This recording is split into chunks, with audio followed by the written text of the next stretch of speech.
सीता जी, बीच में राम जी और पीछे पीछे लक्ष्मण।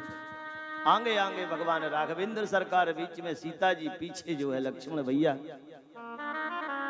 वन में उभय बीच सिया, उभय माने बीचों बीच में सीता जी हैं। सिया सोहति कैसे, ब्रह्म जीव विच माया जैसे, ये माया है सीता जी के रूप में। और सीता जी जैसा स्वभाव किसका होगा? राम राम है, ये जानकी हैं। इसलिए जो है, और जब अरण्य में जंगल में जब जा रहे थे ना, देखिए थोड़ा स्वभाव समझ लीजिए जल्दी। तो जैसे ही जो है आगे आगे भगवान जा रहे राघवेंद्र सरकार, पीछे पीछे सीता जी जो है, पीछे पीछे लक्ष्मण जी, बीच में सीता जी। एक वृक्ष देखा, सूखा वृक्ष था, उस पर लता चढ़ी हुई थी। वो लता चढ़ी हुई थी तो वो पूरी लता पूरे पेड़ पर फैली हुई थी। बड़ी सुंदर सुंदर पुष्प आ रहे थे उस लता में। वृक्ष तो ज्यादा हरा भरा नहीं था, पूरा सूखा भी नहीं था, और लता के पूरे पुष्प इतने सुंदर लग रहे थे उस वृक्ष पर। और जब सीता जी की नजर पड़ी तो सीता जी ने कहा, राघव, ये लता कितनी सौभाग्यशाली है कि इसको वृक्ष का साथ मिला। अगर वृक्ष अगर नहीं मिल पाता तो इतनी फैल नहीं पाती, इतनी आनंद के साथ रह नहीं पाती, इतने सुंदर फल नहीं होते, इंद्र इतने सुंदर पुष्प नहीं आ पाते इसमें, अगर इसको वृक्ष का सानिध्य नहीं मिलता तो। भगवान तो भगवान है, करुणा निधान है ना भगवान राघवेंद्र। भगवान राघव ने कहा, नहीं सीता जी, जानकी, ये वृक्ष कितना सौभाग्यशाली है कि इसको लता का साथ मिला। अगर लता न होती तो ये वृक्ष को आज कोई सुंदर नहीं कहता है। ये सूखा है, पूरा हरा भरा भी नहीं है, मगर सौभाग्य इसका ये है कि लता का साथ मिल गया। ब्राह्मण बनिता लता, क्या ये तीन चीजों को सहारे की बहुत आवश्यकता है। कभी अकेले नहीं रहना चाहिए। ब्राह्मण, ब्राह्मण ये पुराण में घूमेगा अकेला, अगर जंत आप सभी भक्त नहीं रहेंगे तो किसको सुनाएगा? इसलिए भक्त होना चाहिए, जब तो वार्तालाप होगा ना। बताइए किसको सुनाया जाएगा? और वनिता स्त्री,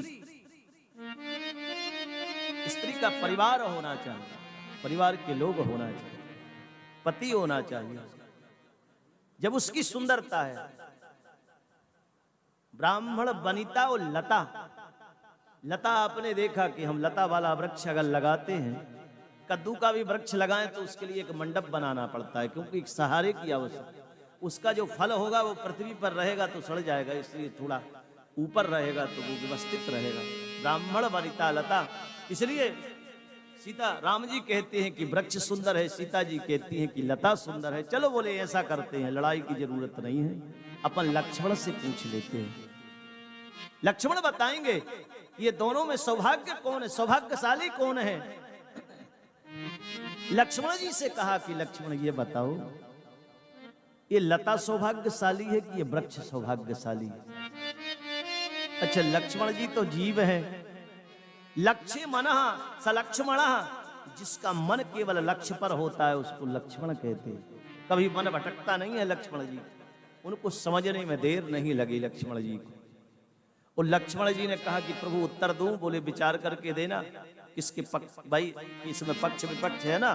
सीता जी कह रहे हैं कि इसके सौभाग्य ज्यादा है लता के, और मैं कह रहा हूं वृक्ष के सौभाग्य ज्यादा है, इसलिए बताना सोच समझ करके। लक्ष्मण जी ने कहा हाँ बता रहा हूं। बताइए प्रभु ने कहा, लक्ष्मण ये दोनों में से कौन सौभाग्यशाली है? लक्ष्मण जी ने कहा ना तो लता सौभाग्यशाली है और ना तो वृक्ष सौभाग्यशाली है। जो जीव इसके नीचे इसकी छाया में रहेगा, ये लक्ष्मण वो सौभाग्यशाली है। ये लक्ष्मण जीव सौभाग्यशाली है कि आगे आगे मेरे प्रभु जा रहे हैं और बीच में माता जी रही, उनके पीछे पीछे मैं जा रहा हूं, ये मेरा सौभाग्य है। और जब इतनी वार्तालाप चली तो बोले देखो अपन दोनों की लड़ाई थी और ये लक्ष्मण जी ने अपना काम पूरा कर दिया है। तो इसलिए जो है ये माया दो प्रकार की है। एक माया ये है जो जहां जाती है वो अपनी सुंदरता बिखेर देती है, खुशबू बिखेर देती है, कीर्ति रूपी खुशबू बिखेर देती है, जिस परिवार में जाती है उसका आनंद कर देती है। और एक माया वो है कि पति को खा करके आ गई और आकर के विधवा होने के बाद और आकर के क्या कहती है, बड़ी सुंदर रूप बना करके आई है नकली है, और आकर के क्या बोली, भगवान से कहा कि अपना सुंदर दोनों का जो संबंध, तुम सम पुरुष नामो सम नारी, तुम सम पुरुष नामो सम नारी, तुम सम पुरुष नामो सम नारी, यह संयोग विधि रचहि विचारी, यह संयोग विधि रचहि विचारी, तुम सम पुरुष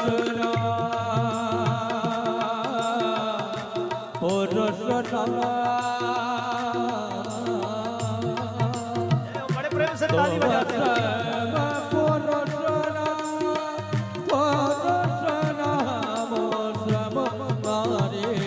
तुम सम पुरुष नमो सम नारी, यह संयोग विधि रचहि विचारी,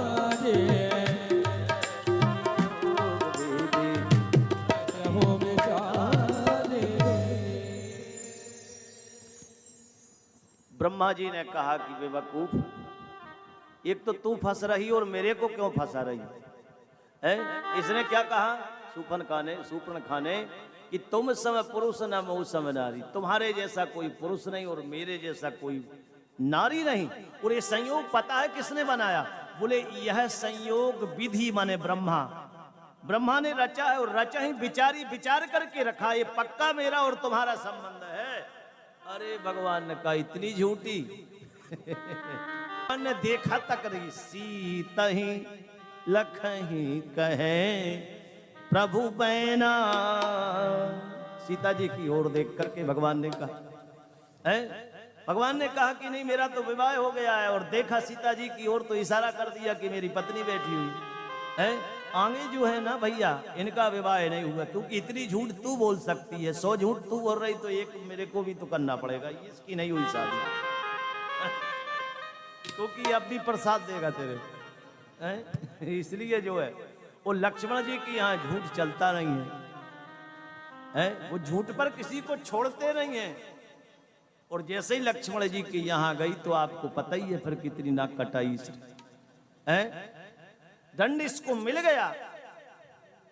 तो माया दो प्रकार की है, इसलिए सीता जी माया है, पार्वती जी महामाया है और राधा रानी योग माया है। योग माया उपाश्रिता, इसकी चर्चा रास पंचाध्यायी पर करूंगा विशेष करके।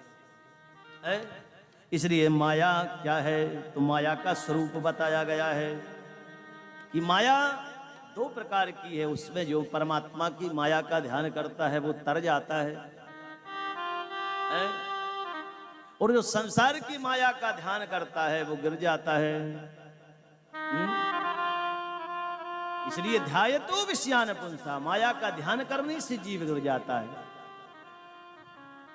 ध्यायतो विषयान पुंस संगस्ते सुपजायते संगाद संजायते कामः कामात् क्रोधो विजायते क्रोधाद् भवति सम्मोहः सम्मोहाद् स्मृति विभ्रमः स्मृति भ्रंशाद् बुद्धिनाशो और बुद्धिनाशो प्रणश्यति।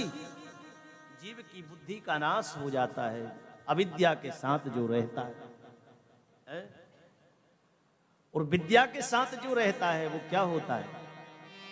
जो विद्या माया के साथ, सीता जी के साथ, राधा जी के साथ, मैया पार्वती के साथ जो रहेंगे उनका क्या होगा? बोले सत्संगत्वे।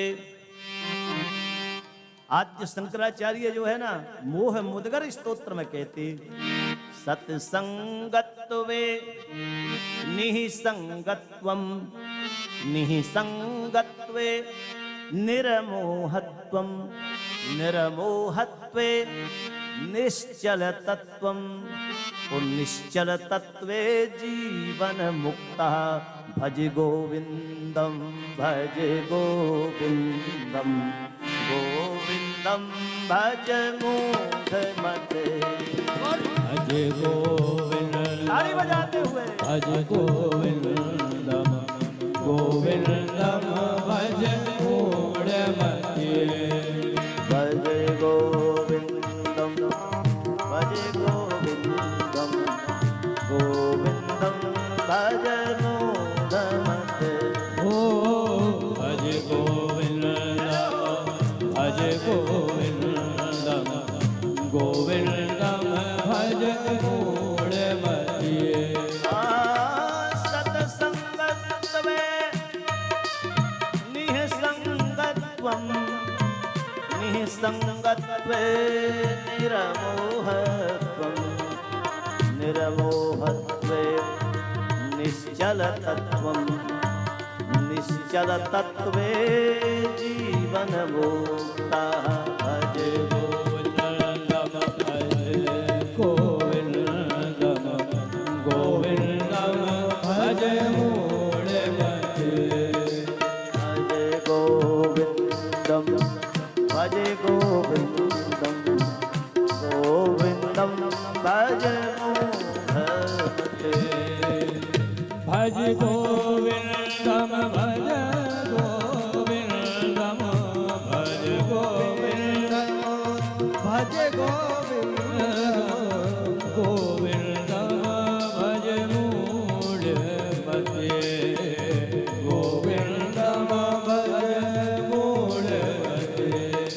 भज गोविंदम भज गोविंदम गोविंदम भज मूढ़मते।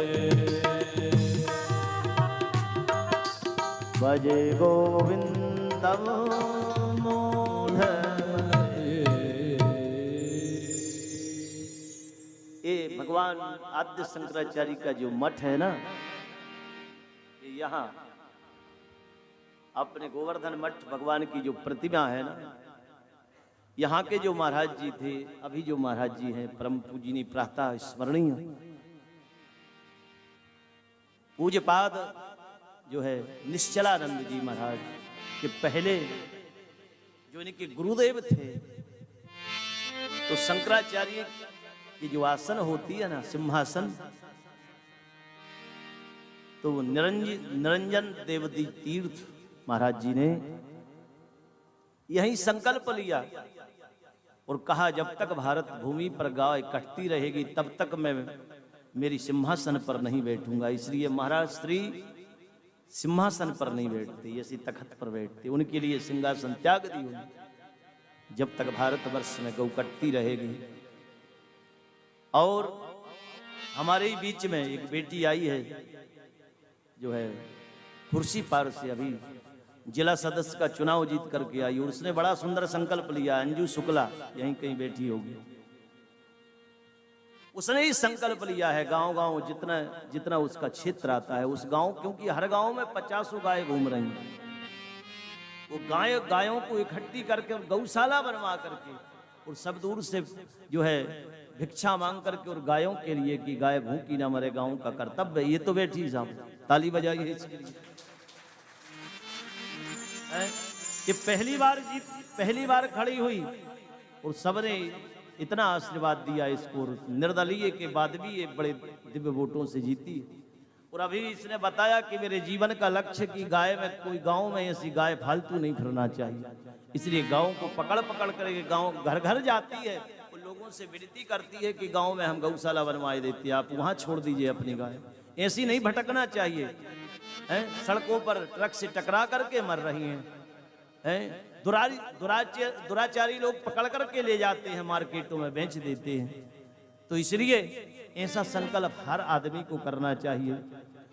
और जब हम ऐसा करते हैं, परम पूजनीय प्रातः स्मरणीय महाराज श्री का, इनके जो गुरुदेव थे निरंजन देव तीर्थ ने ये संकल्प किया था भारत भूमि पर कि जब तक गाय कटती रहेगी तब तक शंकराचार्य की गादी पर, शंकराचार्य की जो सिंहासन है उस पर मैं छत्र चमर नहीं लगेगा मेरे लिए, मैं साधारण तखत पर बैठ करके प्रवचन करूंगा। वो परंपरा आज भी चल रही है महाराज श्री। अभी चातुर्मास कर करके भारत भ्रमण पर महाराज निकले महाराज श्री। तो इसलिए बहुत ही दिव्य आनंद है बंधुओं। मैं समझा रहा था माया के विषय में, आदि शक्ति जेहि जग उपजाया, आदि शक्ति जेहि जग उपजाया, अवतरां मोरी यह माया, अवतरहु मोर यह माया, आदि शक्ति जेहि जग उपजाया, जग उपजाया, सो अवतरे मोर में माया, आदि शक्ति जग उपजाया। बोलो राधा रमण सरकार की। इसलिए माया का स्वभाव बताया है। समय थोड़ा कम है और माया पर कितना बोलो, अब माया तो माया ही ठहरी है। इसलिए माया जल्दी केवल कन्हैया को समझ लोगे माया अपने आप भाग जाएगी। जहां काम तहां राम नहीं, जहां राम नहीं काम, तो तुलसी कबहू न रुकी सके, रवि रजनी एक ठाम। इसलिए माया भगवान के सामने टिकती ही नहीं, इसलिए भगवान को पहले पकड़ना चाहिए। बोलो जगन्नाथ स्वामी जय हो। ये माया बताई है, पर जीव क्या है? तो जीव को बताया है, मवई वांसो जीव लोके जीवभूत सनातनः, मनासष्टानि इंद्रियाणि प्रकृतस्थानि कर्षति। ये भगवान जीव का ही अंश है। और तरने का उपाय बताया है। तरने का उपाय क्या है? बोले दैवी है सा गुणमयी। भगवान गीता जी में कहते हैं कि मेरी माया जो है वो बड़ी गुणमयी है। सतोगुण रजोगुण तमोगुण है उसमें, और बड़े जल्दी फंसाती है। दैवी है सा गुणमयी मम माया दुरत्तया, मामेव ये प्रपद्यन्ते माया में तांतरन्ति ते। तरने का एक ही उपाय है, क्या? राधे तेरे चरणों की श्यामा ते। ताली बजाते हुए बड़े प्रेम से, धूल जो मिले जाए श्यामा तेरे चरणों की, राधे तरने का एक ही उपाय है, राधा रानी के चरणों से जुड़ जाएं। राधे तेरे चरणों की। जय हो।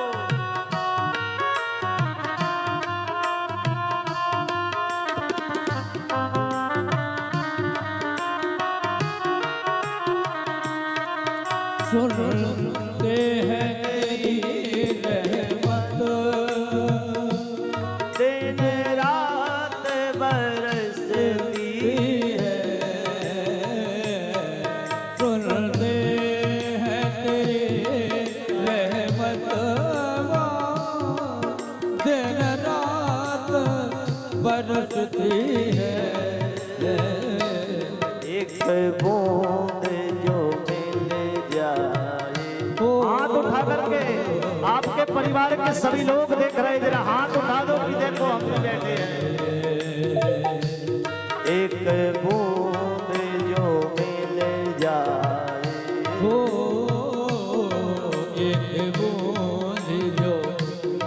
जाए, मन की कली खिल जाए,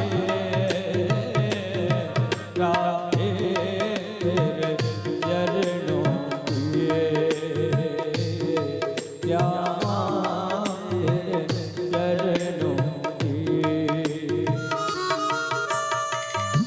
राधा रानी सरकार की, जय हो, जगन्नाथ स्वामी की। जय हो।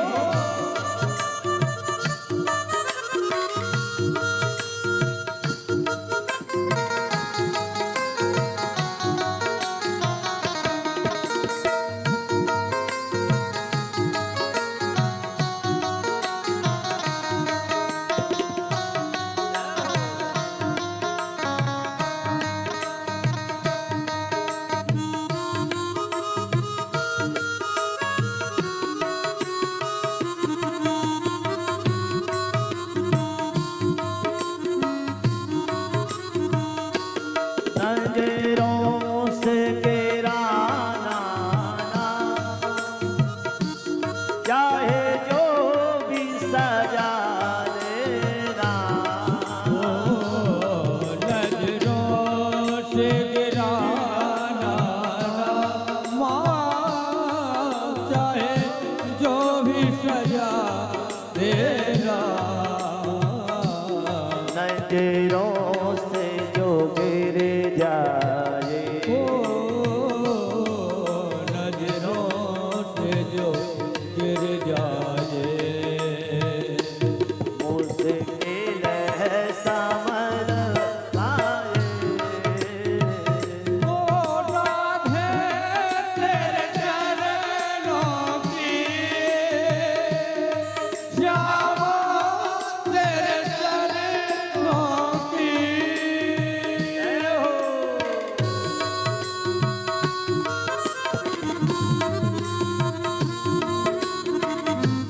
जगन्नाथ स्वामी की। जय हो।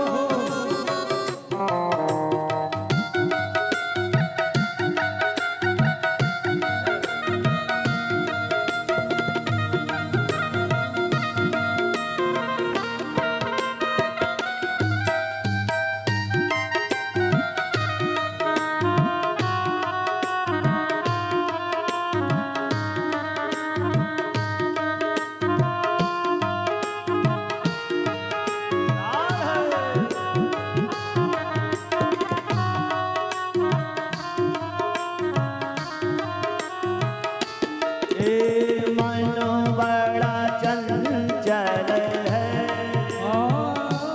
कैसे तेरा भजन करूं।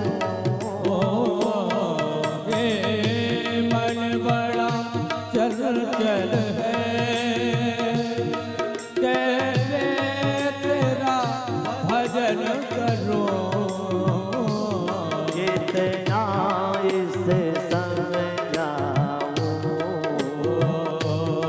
जितना जिसे समझाओ,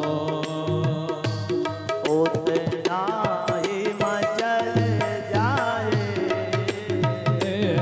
जितना जिसे समझाओ, उतना ही मचल जाए। राधे तेरे चरणों की, राधे इस जीवन की जय हो। बस एक तमन्ना है। राधे इस जीवन की बस एक तमन्ना है। क्या है, जरा हाथ उठाइए सभी। तुम सामने हो मेरे, तुम सामने हो मेरे, दम ही निकल जाए। ओ तुम सामने हो मेरे, ओ तुम सामने हो मेरे, मेरा दम ही निकल जाए।